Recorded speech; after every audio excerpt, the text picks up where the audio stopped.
Let's bring back our guest, National Trial Attorney Michael Jaffer. And what I want to ask you, Mike, is again, I know you're sort of in the prosecution's wing.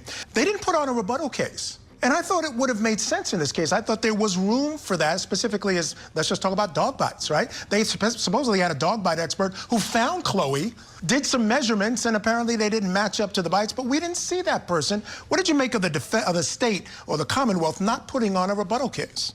I think that really puzzled me. That I would have bet my house that they would have put on an expert, because at the end of the day, we've heard experts before the trial started that said that there's no way that this was a dog bite because dogs have mandibles. The only way that these were dog bites, according to the experts outside of the trial, was, hey, what if this dog didn't have a mandible, didn't have a bottom jaw, because judges will bite. There was no bite marks, alleged bite marks on the inside of his arm, which is where you would see it. So I was stunned by that.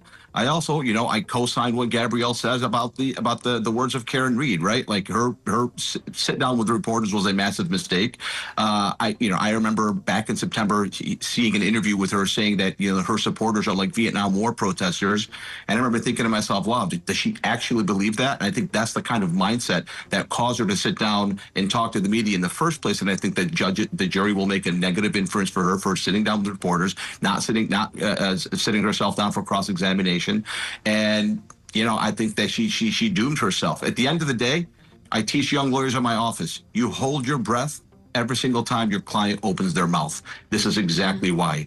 The dog bites as well. I was stunned by that, Michael. I'll be honest with you, I'm a little bit baffled that they didn't bring in a dog expert.